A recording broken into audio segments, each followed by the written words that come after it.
All right. So, as we were talking about a little bit during the break, we mentioned during the break a little bit. The Knicks last night, an unbelievable performance by the New York Knicks. Fantastic performance. I thought last night they did everything that they had to do. They turned around and they won a game that they absolutely had no business winning. They had no business winning at all. And I don't know if it's more or less on the Boston Celtics. I don't know if you want to talk about the Boston Celtics and the fact that the Boston Celtics, they got tight in this game. They clammed up in this game. And if you clam up, then listen, then you're not going to win a game. You're not going to win a game. And that's exactly what happened last night. They had no business losing that game, up 20. And you started to see that they started to get very, very, at the end of the day, they were getting tight.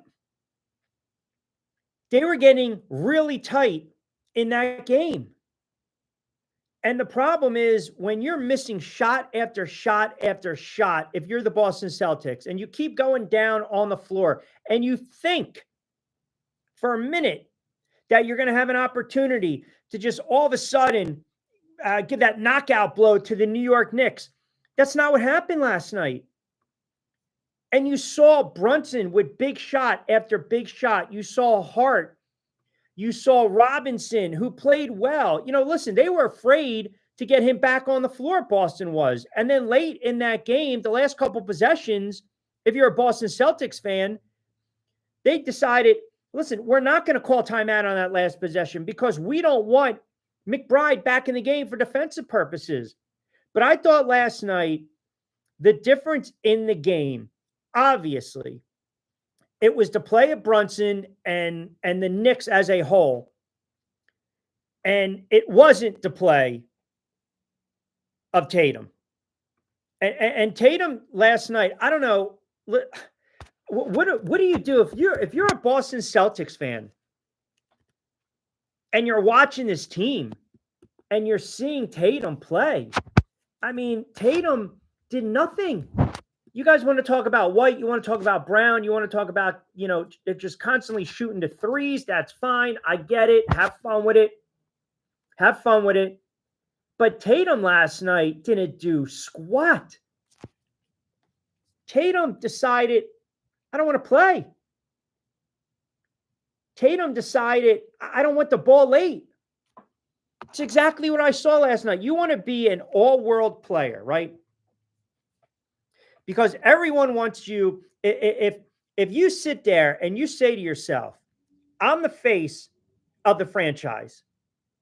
I want the ball in my hands late in the game. Then you have to deliver. There's no question about it. You have to deliver. And what I saw last night, late, aside from, one drive where the seas parted like Moses for Jayson Tatum, missing wide open looks, missing bunnies, missing threes. That last possession, Tatum wanted no part of the basketball. None. And I get it. The Knicks set up that triangle, a little smothering defense. But there's no way if you are Tatum and you're supposed to be the face of the franchise, a clutch player, a transcendent player, a perennial MVP, a champion, that you shy away from that moment, which basically caps off a stunning monster comeback by my Knicks again. Second time in a row. Left for dead, down 20. You got Brunson turning around, calmly hitting a couple free throws with 12 seconds to go. Bridges forces a turnover from Tatum on the final possession. And once again, boom, 21-2 run. Here come the Knicks. 91-90 on the road in Boston. Hostile environment. They had no business winning that game, and now they're up 2-0. So for all the credit that I want to bestow and lay at the feet of my Knicks on this Thursday, and defensively, they did what they needed to do. Big shot after big shot, playmakers, guts, heart, mentally toughness. Here you go. I got to give them their flowers. Why not? But you also have to step back and be objective and say that there are dogs, and then there are dogs. And those, the streets, they're talking. You guys know exactly what I'm saying. The DAWG is the dude. That's the cat you want in the trenches. That's the dude you want in the foxhole with you. The DAWG. The DOG, they're the ones that lay down like a dog. They give you nothing. They have no heart whatsoever. Tatum is a DOG. He's not a DAWG. Tatum doesn't have that dog in him. He doesn't have that killer instinct. He just did not want the ball late. And when he got the ball, he didn't know what the hell to do with it. He didn't know what to do with it. And everyone's going to sit there and say, well, hold on a second. You're being way too critical. This team was living and dying by threes over the course of 2 games. I get it. No one's disputing it. No one's denying it. No one's denying that. The Boston Celtics were shooting the ball last night. Tatum was 5 of 19, 1 of 5 from deep. Jalen Brown had 6 turnovers. He had 1 assist. You know, Drew Holiday commits the foul. He's a good defender. He commits a foul on Brunson. I get it. There's so much blame to go around. But go back to the last possession and the guys that have followed the sport and played the sport and covered the sport and just know basketball, and you've seen it on the blacktop, you've seen it in street ball, you see it in AAU, you've seen it in high school, you see it in college, you see it in semi-pro, you see it in the pros. You know when the guy wants the ball late. You just know. Give him the rock. Get the hell out of the way. Everyone clears out. He did not look comfortable with the ball late. He didn't. He looked like he had no idea what to do with the basketball. And then the Cardinals sin. What does he do? He gets caught up in the air. That's a microcosm of Tatum. Has he had his moments throughout the course of his career? Yeah, but he's 12 of 42 in the series. You're going to tell me that this kid is a stud, a franchise player, the face of the franchise? I'm not buying it. I'm not. Combined 1 of 12 in 2 fourth quarters in which a team has blown 20-point leads. That is horrifying. That, you know, we had today, right? I mean, think about what transpired today. New Pope. Everyone was waiting for the smoke to appear in the Vatican. The Cardinal Robert Provost. Pope Leo has arrived. And if the Celtics lose again, you might have to give them last rites. And by the way, you know, it's funny. It took what? Everyone to kind of get together, and the Pope selected in 2 days, and it took, you know, Shedeur Sanders 3 days. But that's besides the point. All I'm saying is right now, the series is the series is not over. It's not. It's not over. I know this. 93 up 2-0 against the Bulls and the Charles Smith game. I know. Sorry, Knicks fans. I know. This series is far from over. It's far from over. But I don't want to hear this talk anymore about who's a transcendent player, who's a superstar, who's a franchise player. I don't want to hear it anymore because it's not Tatum. It's not. Jalen Brunson is that guy. Jalen Brunson is that dog. Jalen Brunson is the guy you want in the foxhole, in the trenches. You look to your left, you look to your right. This dude's going to take some shrapnel. This guy's going to take bullets for me. He's going to go out. Guns a-blazing. That's who you want. Not Tatum.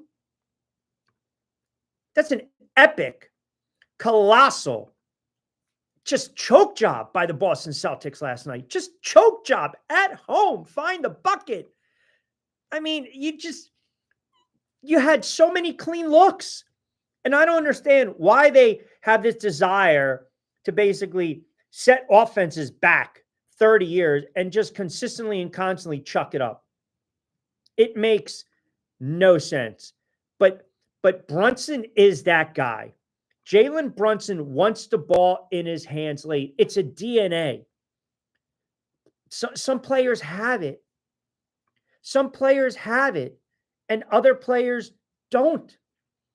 And I believe you can't teach a player to have that killer instinct. You can't. Either you have it or you don't. And there are few that we've seen in the NBA over the last 15, 20, 25, 30 plus years that want the ball late. It's a handful of players that want the ball late or wanted the ball late. Magic wanted the ball late. Bird wanted the ball late. Isaiah wanted the ball late. Jordan wanted the ball late. Kobe had that killer mambo, that mentality. He wanted the ball late. There are just players that want the ball late. LeBron, he got hammered, giving it up early in his career. And LeBron's had moments, no doubt. But I'm not going to put him in that category that I just mentioned. There are players that shy away from the spotlight. Brunson wants the ball. Brunson sits there. He knows all eyes are on him. You're going to double, you're going to triple. I'm going to create my own shot. That's what he does. He goes in the arsenal. He's got the repertoire. He figures out a way to create, get a little bit of space, daylight, and then he's able to create and draw the foul and the contact and get a good shot up or not. Go to the line. That's another thing. Kids know this. Kids know this. You pop out of mom's womb. You know this as soon as you're handing a basketball. If your shot's not falling, you go to the rack. You go to the rim. You take it to the hoop. You don't keep chucking it from beyond the arc.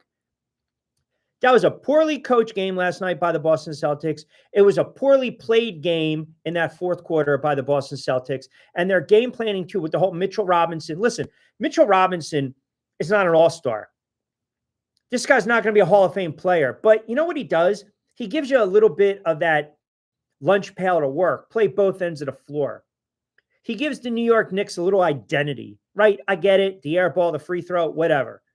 But you're trying to tag him, getting fouls ripped off on him, and you want to foul, but then you understand defensive purposes. You got to get a body on him. He made a couple big plays late. He kind of embodies what the Knicks are about. And then you bring in the closer, Brunson, and then you've got Bridges, and then you've got a slew. Hart, OG. I mean, listen, the Knicks are not going to go away. And for the Boston Celtics fans that were talking about sweep or gentlemen sweep, I got news for you. You better win tomorrow night. Or I'm sorry, Saturday afternoon, which, by the way, Saturday afternoon, 3:30 game. What are you doing? I got to call the fights in Atlantic City. 3:30 start? But if they don't win, they're getting swept.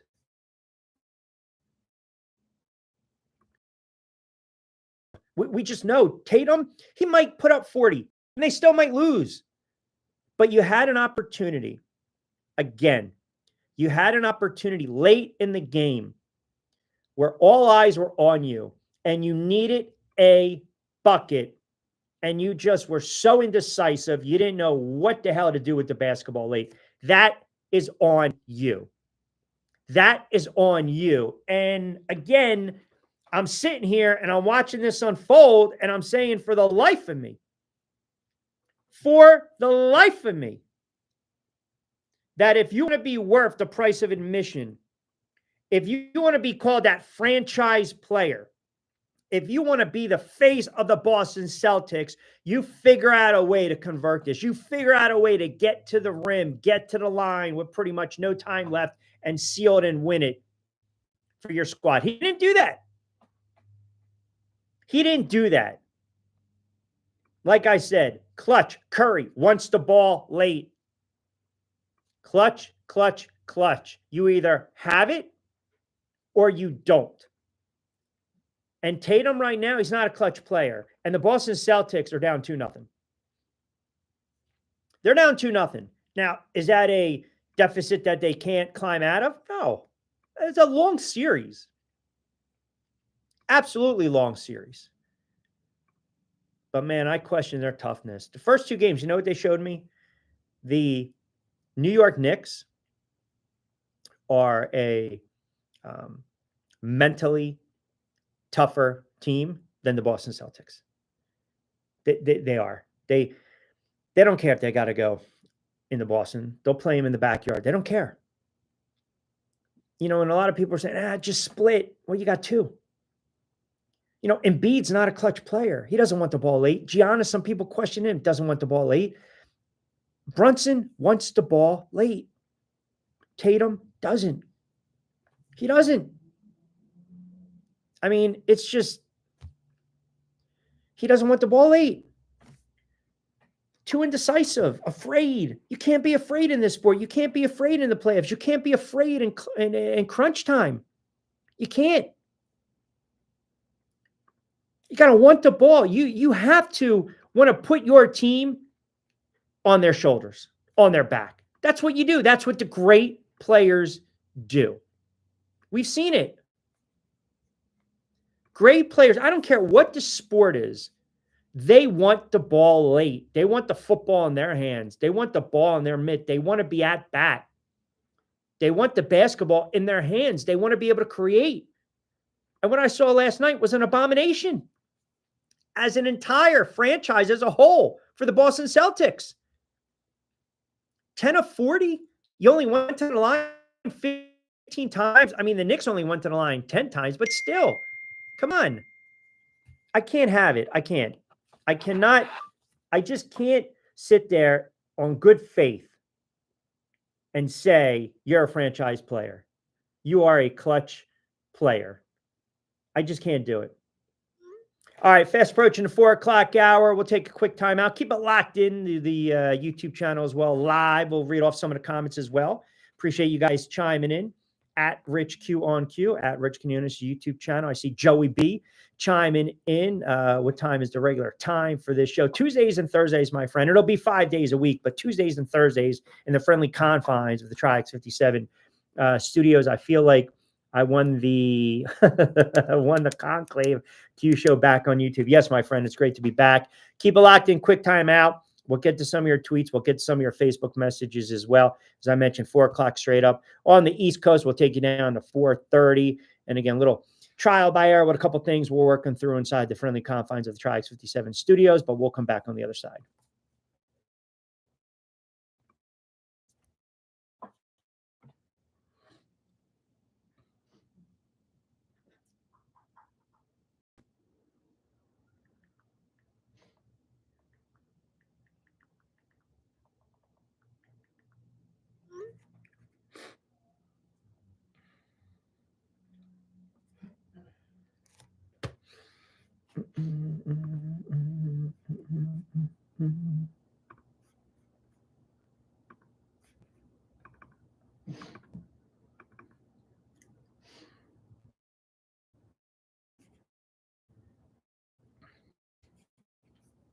All right, 4 o'clock straight. Welcome back, everyone, inside the friendly confines of the Tri-X 57 studios. Josh chimes in. Q Chicago Pope Tuesdays on NBC.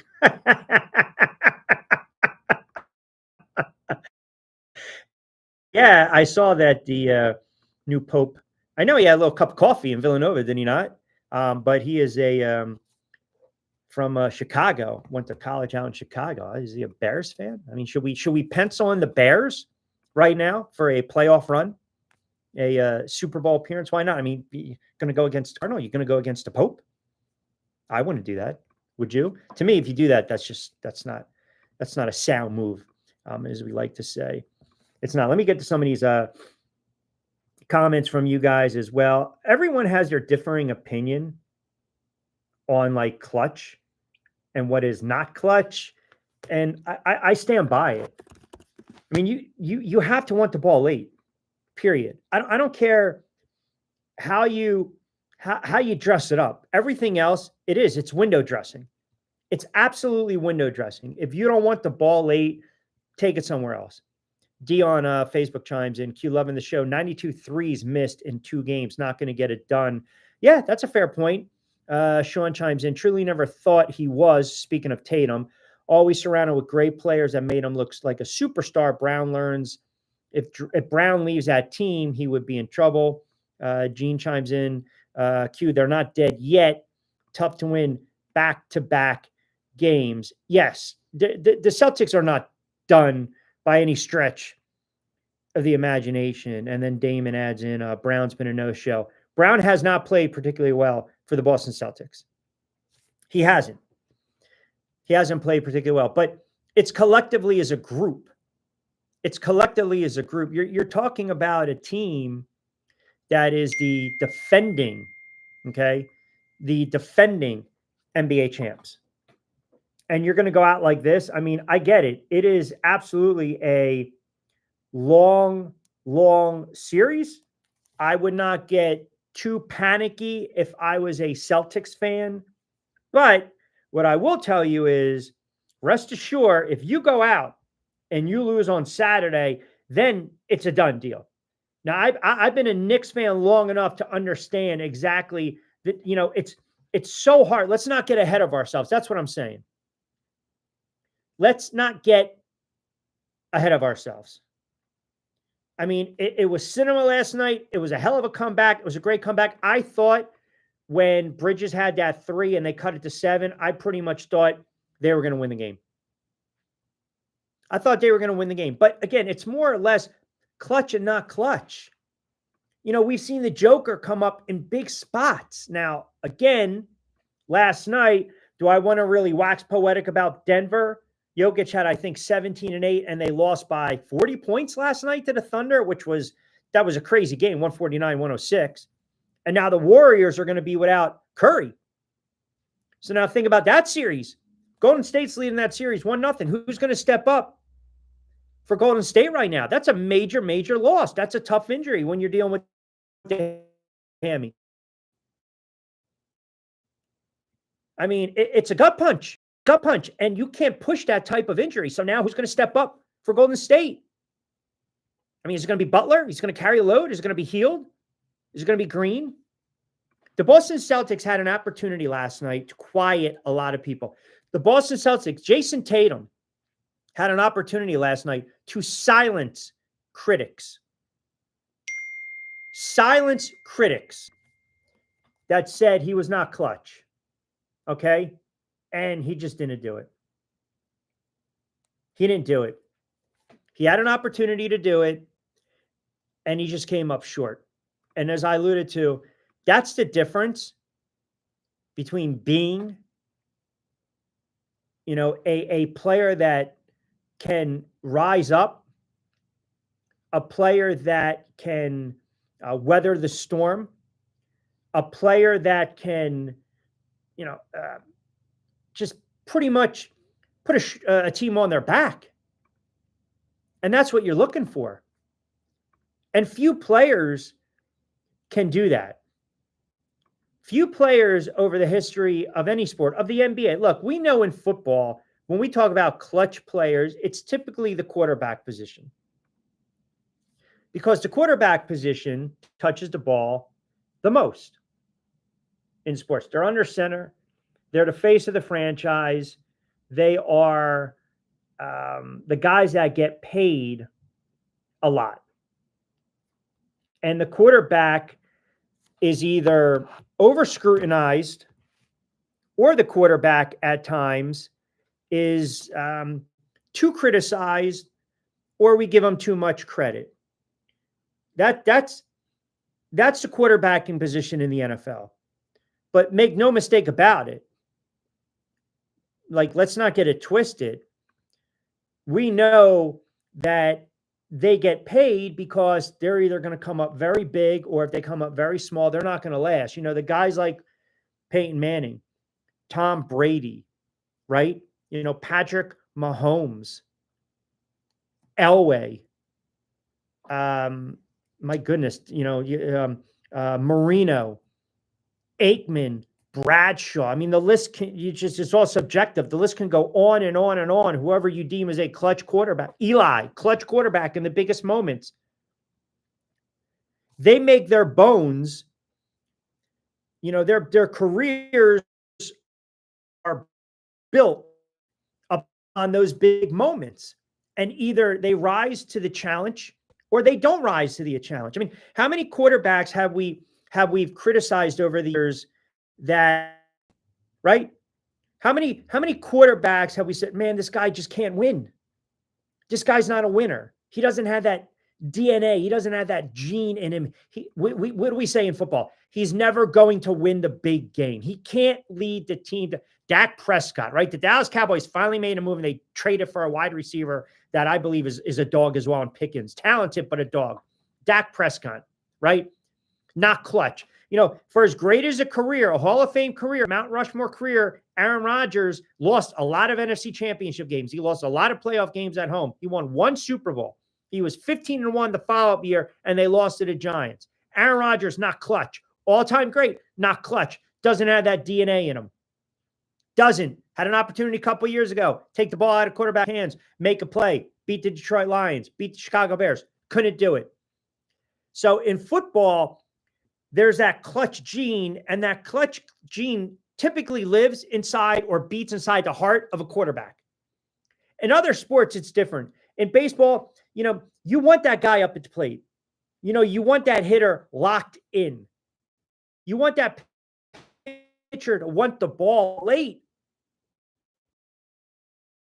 You want Mariano Rivera in the ninth. You want Schilling with the mound, Boston Red Sox. You want the ball in Pettit's hands. You want the ball in Drysdale's hands, in Gibson's hands, and Randy Johnson, and Roger Clemens. And again, the list goes on and on and on and on and on.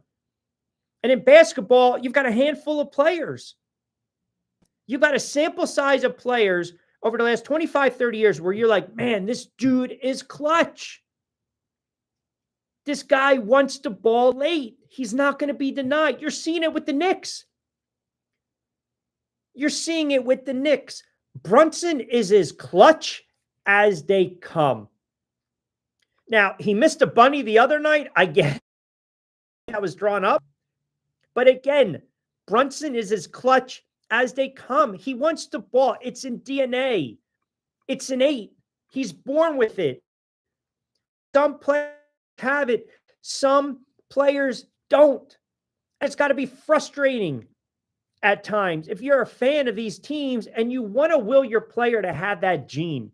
And I'm not talking about just, you can have a moment over the course of a career, right? Where, hey, that's a clutch play, right? That's a big time play. That's a big time throw. That's a big time catch. That's a big time at bat, big time bucket.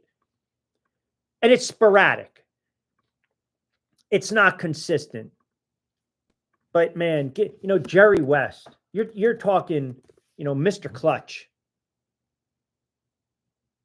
Mr. Clutch. I mean, Ray Allen had some big shots in his career. Hell, Robert Horry, Big Shot Bob, wanted to ball late. I'm not going to stick him in the Hall of Fame. I'm not going to do it. And then there are other guys. Give you a perfect example. James Harden. James Harden is not clutch. James Harden in a game 7, there's death taxes and James Harden going 3 of 27 in a game 7. That's a fact.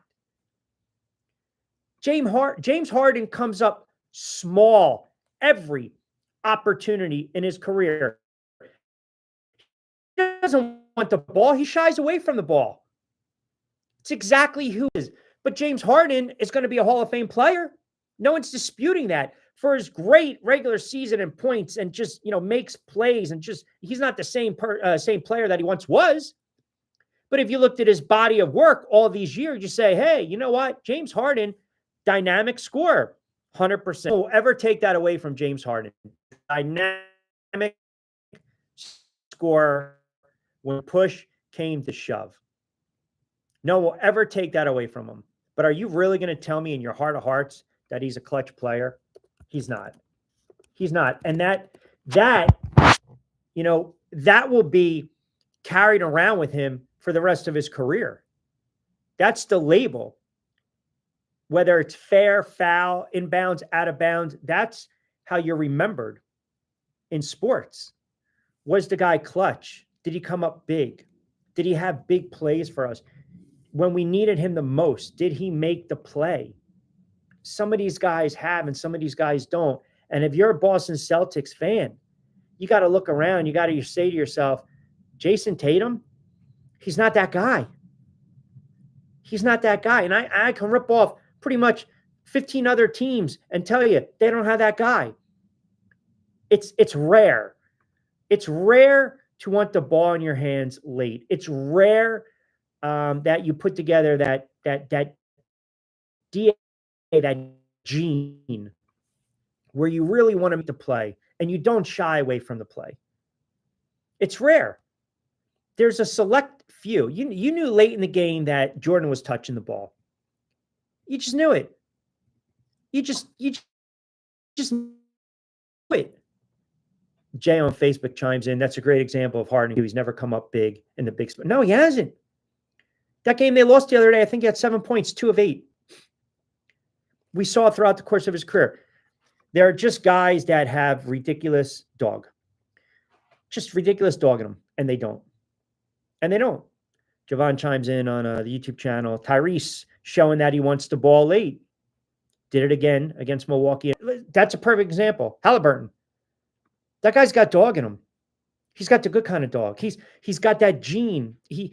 Guys who you rely on, that when push comes to shove late in a game, they're going to find a way to take over. And hell or high water, they're going to figure out a way to get to the basket. If your shot's not falling, put it on the floor. Put it on the floor.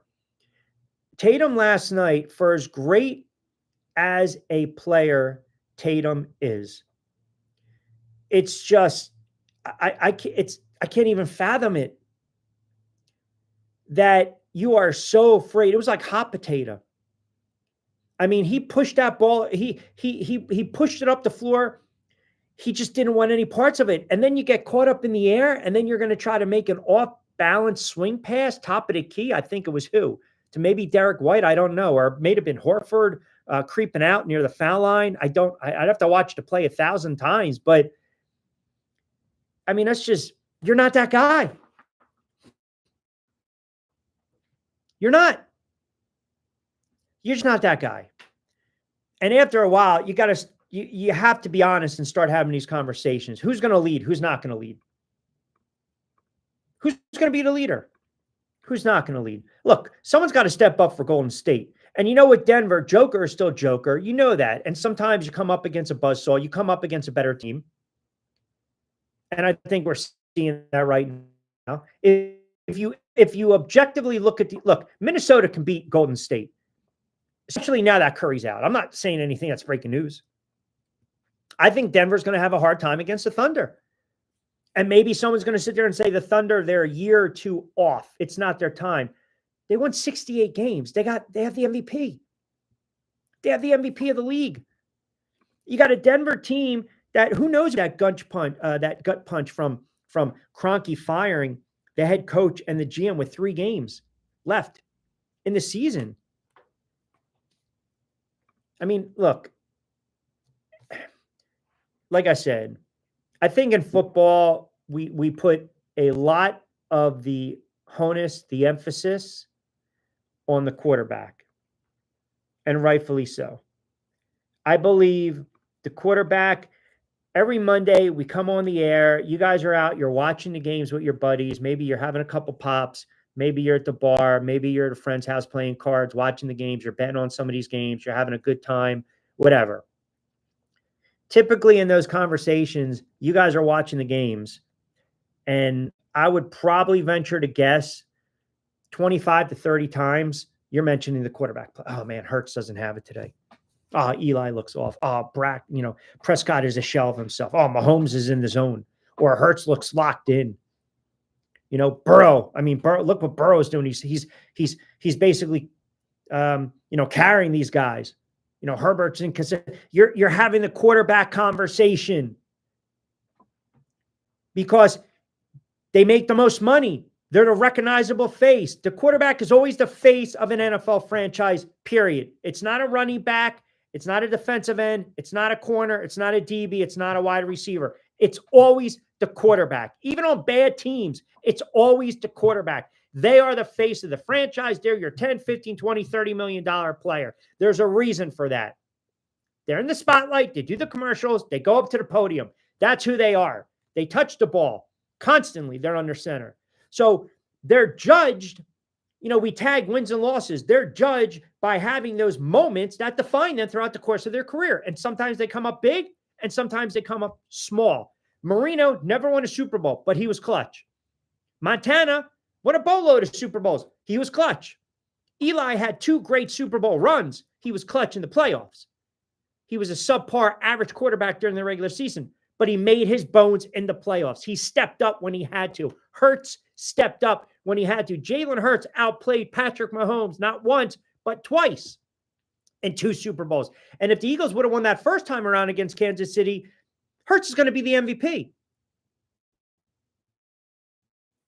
So when these guys have an opportunity, they don't shy away, man. They don't shy away. And smoke, you might have to start to give last rites to the Boston Celtics, because if Tatum decides he doesn't want the rock late again, they're going to run this kid out of town. They're going to flat out run him out of town. You're talking about the Boston Celtics. Go watch the doc. Go watch that series. It's unbelievable. You're talking about all these, great, the history of the Celtics, all these guys, the Kuzis, the Russells, the Hondos, Havlicek, Heisens, to Bird, to McHale, to Parrish, to Pierce. It just keeps going. Now it's Tatum. And Brown has not had a very good series. Brown has shot poorly as well. White hasn't given him what he typically does. Horford's getting older. Porzingis is banged up. I understand all that, man. I get it. I understand what you guys are saying. You guys are 100% correct. 100% correct. But you also can't sit here and tell me, if this was Luka, if this was LeBron, if this was Curry, if this was SAG, if this was Giannis or Embiid or Brunson, we're not killing these guys today? Yeah, we are. We'd be hammering them. God knows what they're saying about Tatum on Boston Sports Talk Radio. God knows what they're saying. They're probably destroying him right now, and rightfully so. All right, 20 past 4 o'clock hour. We'll get to more of your comments and your tweets and your messages as well. Keep it locked in. Thursday edition of Middays with Q. Rich Quinones here. We are powered by our good friends over at TriX57, live on the YouTube channel as well. We'll come back on the other side.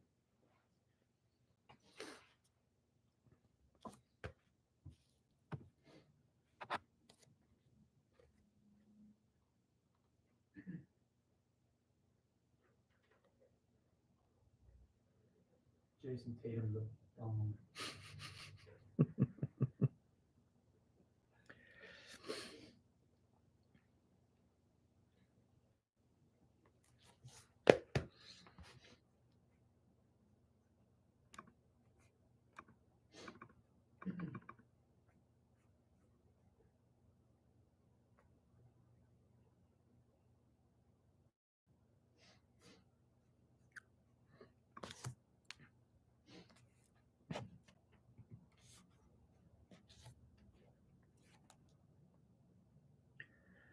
All right, 20 past the 4 o'clock hour. A couple minutes to play with on this Thursday edition of Middays with Q.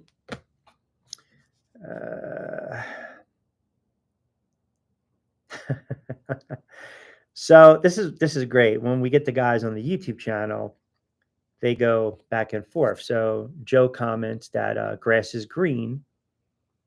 I don't know if that's UNC or UNC, I don't know, whatever. And then Madman, who's a very loyal listener to the show, a very loyal. I mean, he's part of that Q crew. Very loyal listener says, my name is Madman, taking a shot at Q on Q's love for Sam Darnold during the 2024 season. Hammered. By the way, talking about that, to be fair, Slinging Sammy, right? He was one of my quarterbacks that I raved about Sam Darnold. And I said, this is the year for Sam Darnold. Here we go. Sam Darnold is as clutch as they come. And Sam Darnold had a very good regular season. But Sam Darnold also played very poorly in the playoffs. So, in that regard, in the biggest spot, Darnold was, dare I say, not clutch, which is, again, a very fair point. DK chimes in Summers Point. Q, glad to find you back on YouTube and live with Middays with Q. Always enjoyed you on the radio locally. Here's a question or two for you. I know you keep defining the word clutch. It's all subjective at the end of the day, though. Is Brunson just that good? And maybe we overvalued Tatum. That's a really good question. Brunson is very good. I mean, he's an exceptional player. And look, you're going to live with the turnover from time to time with, Jalen Brunson, right? So, again, it just happens. But again, I look at it like this. Tatum is very good. I mean, for me to sit here and tell you that Jayson Tatum is not a good basketball player is foolish. It's foolish. Tatum is an exceptional player. Kid averaged 27 points. He's won a championship. And yeah, okay, fine. He had the 30 in the closeout game against a bad Miami team You know, you're still trying to find your clutch moment, right? He's 27. He's in the prime of his career. I'm not going to sit and suggest that we overvalue Tatum, because I remember a couple of years ago, the conversation was Tatum or Ben Simmons. And I'm like, what are you guys smoking?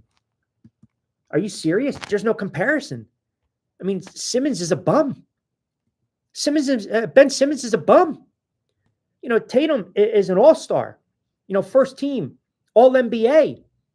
But that doesn't necessarily mean he's a clutch player. That's all I'm saying. It just doesn't necessarily mean he is a clutch player. That's all. That's it.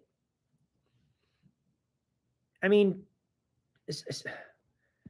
Joe's chiming in. Ben Simmons is good. What are you talking about? Simmons stinks. What the hell are you watching? Ben Simmons is horrible. Ben Simmons has no heart whatsoever. He's got no heart whatsoever. Look at his career, man. Look at his career. From Philly, he didn't want to take the bunny against Atlanta. From Brooklyn, banged up, doesn't want to play, and now on the Clippers. I mean, Ben Simmons could have been so good. Ben Simmons could have been so good. Ben Simmons could have been the face of the Philadelphia 76ers, but he had no heart. He had no toughness. He was afraid. He shied away in the big spot. Oh, you have to go to that Atlanta series, the bunny, dunk it. No, he tries to dish it off. That was the end of Ben Simmons' career with the Philadelphia 76ers. But I'll be damned if I'm going to compare, again, Ben Simmons against Tatum. Come on. Come on. Simmons was a dog. He was you talk about a player that was beyond shy. Simmons forced his way out of Philadelphia. He forced his way out of Philadelphia. Yes, Rookie of the Year, great. What was that, 7 years ago? And everyone makes the All-Star game. Defensively, I'll give him that. I'll give him that. He had really one big moment in his career. Well, a couple. He had the big game against Utah, regular season, phenomenal. I'll give him that. But again, go to the playoffs. Remember they were cheering him when he would shoot a three, and he finally made a three? He decides 2021, 2022. This is again, and remember now, go back, Sixers fans, right? We're talking about the clutch gene and not gene. 2021 point of the game, the turning point of the series, their season, and a microcosm, Ben Simmons' career. And then he decided he didn't want to be a team player anymore. That's exactly what he decided. Listen, you go ask a Sixers fan that's smart. They'll probably just start pulling out their hair talking about Ben Simmons. So the argument years ago, Ben Simmons or Tatum, it's not even an argument. He holds out. He doesn't want to play anymore. He wasn't in shape. He was always banged up. He was always inconsistent. He was afraid to put it on the floor. And look what he did with the Brooklyn Nets. Nothing. They bought him out. They bought him out. So point being is, look, it's not a Simmons or Tatum, but it's just Tatum's a very good player. He's a very good player, but he's not a clutch player. He's just, and you plexing. Like James Harden is a Hall of Fame player. James Harden is going to roller skate into the Naismith Basketball Hall of Fame. But somewhere in the fine print, when you look at James Harden's career and the fact that he was instant offense, always scoring, you're going to think of Game 7 collapses. Anytime you bring up Game 7 and James Harden, you know exactly what it is. You know exactly what it is. I mean, you can't be that good and have those many playoff failures. It makes no sense. And the players he played with. Think about the players that he's played with throughout the course of his career. And he never won anything. That game, that Clippers and Nuggets game, what was it, a week or so ago? I mean, his performance was so predictable. 2 of 8. 2 of 8. 8 shots. 7 points. 7 points. Did he have what? 13 assists? Okay, fine. Can you be aggressive? Can you have some stones? If you go back to the COVID season, I pulled it up. Go back to the COVID season. James Harden, right? Game 7, we love Game 7, right? Winner go home. Here you go. We love Game 7. Okay, since COVID. Since 2020, here's Harden's numbers for you in Game 7. Ready? He's averaging 13.5 points. He's shooting 28% from the floor, 16% from beyond the arc, and he's averaging 41 minutes. So in 41 minutes, that's what he's giving you. So basically, that means he's playing virtually every minute of those games. And in essence, playing just extremely horrible fashion. That's who he is. You go back earlier in his career.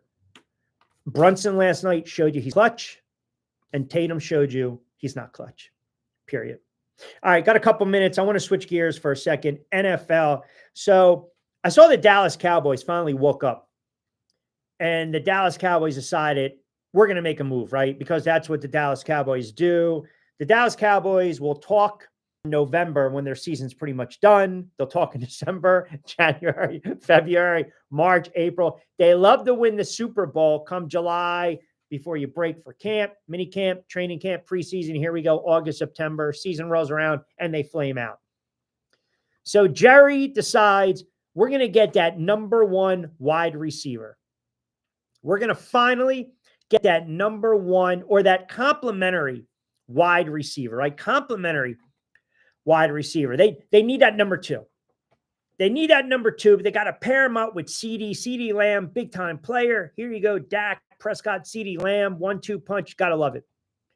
So they trade for Pickens. And if you think about it, forgive me. So this is what they send.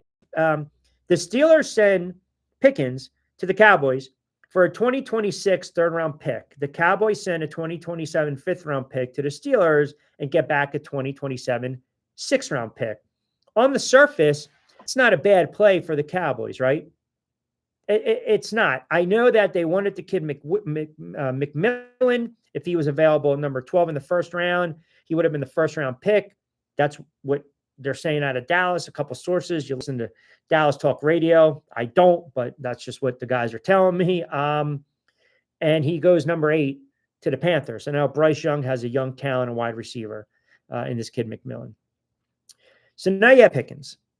And you just knew that his time was going to be up because the Pittsburgh Steelers make a big move for who? I believe arguably one of the best receivers in the NFL, and DK Metcalf, because he's just a physical kid. He's a ball hawk, he'll block. He wants the ball. He's very strong with his hands. It's the total opposite of Pickens. So we kind of started the show talking about these clutch players, the guys that had the DOG in them. That's the laziness. And then the DAWG, that's kind of the dog that you want in your foxhole. So here's Pickens.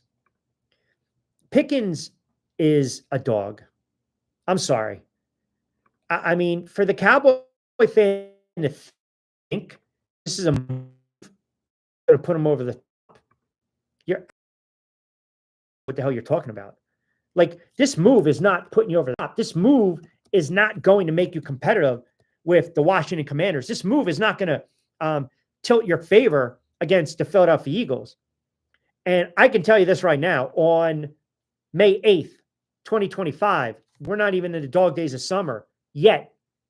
This move is going to blow up in the Cowboys' face because Pickens is a player that's about me. He will take plays off. He will run lazy routes. He will do that. He will frustrate the hell out of a head coach. He will frustrate the hell out of a quarterback. Tomlin couldn't wait to get rid of Pickens. I mean, he's a bonehead. He's a bonehead. And I get it. You can talk about the growth from the rookie campaign and the strides. But when he's perfect for Dallas, is my point. He's perfect for Dallas because that's going to be a volatile situation that's going to implode eventually. It's going to implode. This move, Cowboys fans, relax. You guys were blowing me up on TikTok. You were blowing me up on IG. You're blowing me up on Facebook and X. You're telling me that this move right now is going to stick and put you guys over the top. Stop, stop, stop. It's not happening. It's not. Trevor chimes in, taking a problem receiver from the Steelers, it's just bad business. That's Pittsburgh's signature move. Are the Cowboys cooked? I'm not going to say they're cooked, but what I'm saying is that it's, the Steelers got the better of this because they got rid of a prima donna dog of a receiver. But this move, don't get it twisted. This move does not put the Cowboys over the top. The Cowboys have so many holes going into the season. They do. They're not the team to beat in the NFC East. The team to beat in the NFC East is defending Super Bowl champs, the Philadelphia Eagles. And then I think arguably the team to beat in the NFC, it's still the Eagles. The team to beat in the NFL, it's still the Eagles. And if you're taking it a step further and you're breaking down the AFC, nowhere in the conversation is anyone in the right frame of mind going to say that the team to beat are the Dallas Cowboys. It's the Cowboys. It's not. Even in the NFC, I'll go Philly, I'll go Washington, I'll go Detroit, I'll go Green Bay. Hell, I'll go Tampa Bay. And if San Francisco is right and healthy and they made moves defensively, then give me the 49ers. That's just in the NFC alone. So I just had to address this because the Cowboys fan is unbelievable. The Cowboy fan turns around and they want to wax poetic talking about, they're winning trades. They're winning May. You don't win in May. You win in January and February. This move does nothing for me. It doesn't. It doesn't. The Cowboys fans think this moves you. Okay, fine. Your quarterback is not a big game player. He's just not. Not a surprising move. The Panthers cut Clowney. Granger, the running back, put on the pulp. I said this last week. It's just a matter of time. You're going to see these types of moves as May creeps into June. You start to get to the dead cap. You start to get to the cap hit, right? The Jags are making moves. Goddard, I thought that was a smart, I thought that was a smart move by the Philadelphia Eagles. Re-signing Dallas Goedert. Because I think he's a pros pro, and I understand his production has gone down. I understand that. But again, he's familiar with that offense. He's a pros pro. He's a reliable guy. He's a good locker room guy. So it just made sense that the Eagles were going to re-sign him. It just made sense. He's a good player. He's not going to blow you away. I mean, did you even know that Goddard's 30 years old right now? I mean, think about that. So if you look at what the Eagles have done, right? When you win a Super Bowl and you have to pay players, and you also know that some players are going to leave, you have to be very cash conscious. And that's exactly what Howie Roseman is. So think about it. So you got large contracts that were given to Hill. Jalen Hurts, deservingly so. Saquon, deservingly so. I know you guys are probably just laughing your what's off with me with that. A.J. Brown, Devonta Smith, Lane Johnson, right? And then you don't have enough to kind of feed the rest of the pups. So you get guys like Milton Williams, made some plays, big run, playoff, Super Bowl, cash in. Josh Sweat, cash in. Darius Slay, thank you for your time, cash in. C.J. Gardner-Johnson, traded away. That's where you're at. And I think, again, the budget was an issue with Dallas Goedert, and obviously they've been able to make it work. But, his numbers aren't gaudy, but he understands the offense. He's got a good rapport with Jalen Hurts, and they again. Philadelphia Eagles are going to be a juggernaut. I mean, it pains me to say it, but they are. I mean, that NFC Championship game against Washington was not even competitive. It wasn't even competitive. And then in the Super Bowl, that game was over after the pick six. I mean, you want to talk about the football gods setting it up perfectly? It's exactly what they did. That team played at such a high, they put up 55 points in an NFC title game, and then they put up 40 against the Chiefs. That game was over at the half. That game was over after the pick six. I mean, it was 24-0 going into the break, and Burkhardt and Brady were almost willing the Chiefs to make it a game.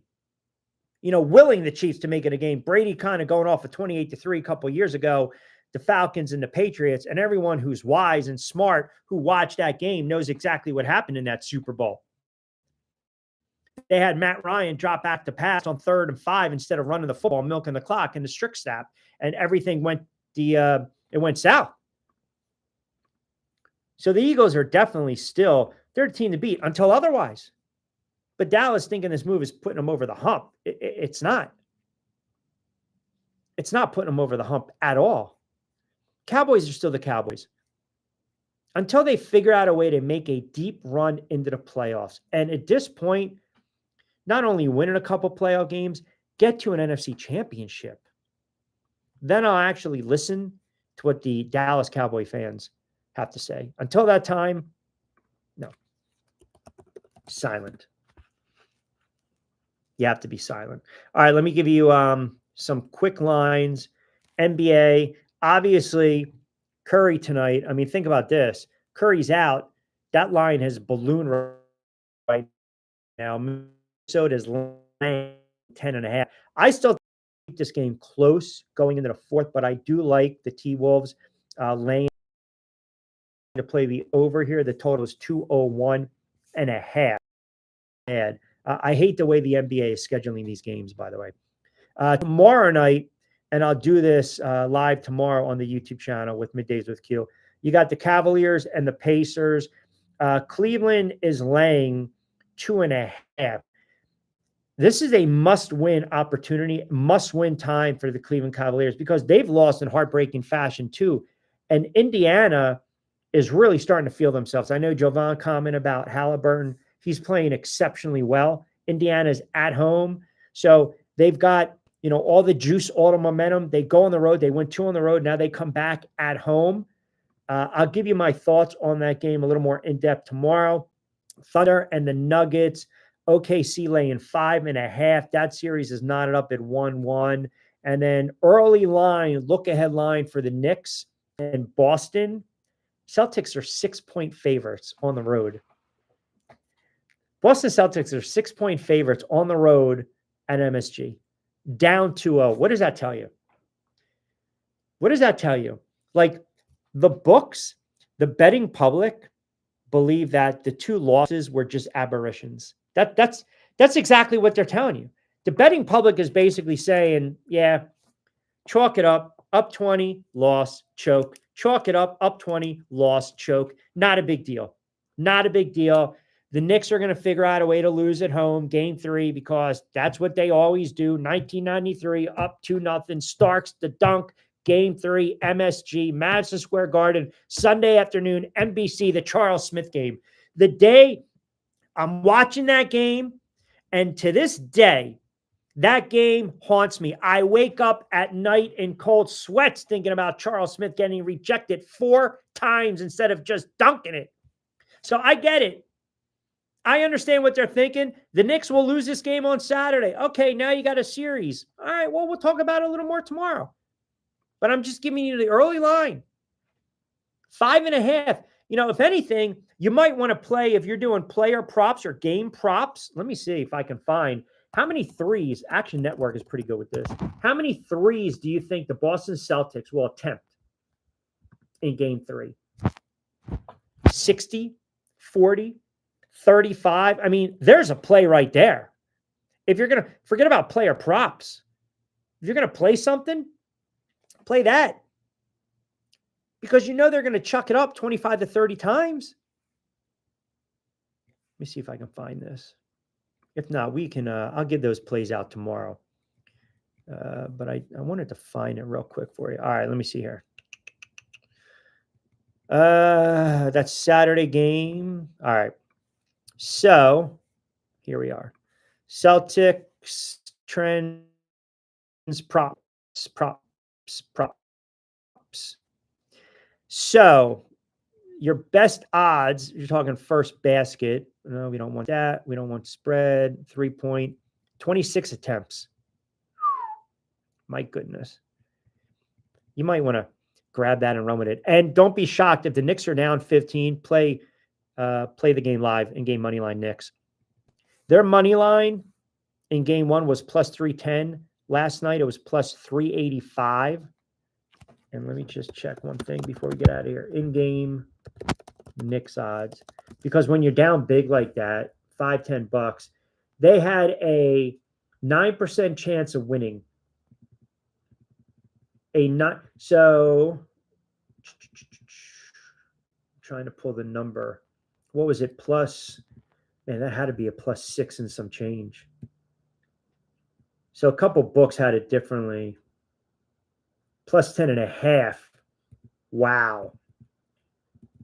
+10.5 they were given when they were already down 15, which is kind of weird. So now you're looking at +25. You think that's not accurate. Now you're saying the Knicks are going to lose that game by 25. Here you go. +600. So I said 645 +600. That's not bad, man. $5-10 on that. FanDuel had it at +530. And then I think DK plus 600. So I said 630, 645. That's crazy. I mean, that's where your value is, right? So if you're thinking about, hey, they're down again 15, 20 points, I might try this way. All right, we're going to start wrapping it up. Appreciate all the and viewers as well on the YouTube channel. We will be live again tomorrow. We will do a little more NBA. We will get into the NFL. I'll give you some baseball plays as well. And then we'll be back in the saddle next Tuesday and Thursday live inside the friendly confines of the Tri-X 57 studios. As always, you can follow me on IG and on X at RichQ on Q, at TikTok, RichQ on the mic, DAMIC. And keep subbing, subscribing, and commenting on the YouTube channel. And for you guys chiming in for the first time, what do we got there? Kevin, Joe, DK, Damon, appreciate you guys chiming in, and the Don, and of course Madman, and the other Joe. You guys are fantastic. Always appreciate you guys chiming in as well. All right, we'll do it again tomorrow. I think we're going to go live tomorrow right around 3:34 as well on a Friday edition of Middays with Q. Everyone have a good sports Thursday. Enjoy your sports night on the diamond. We'll do it again tomorrow. As always, be safe, be sound, and hasta luego, my dear.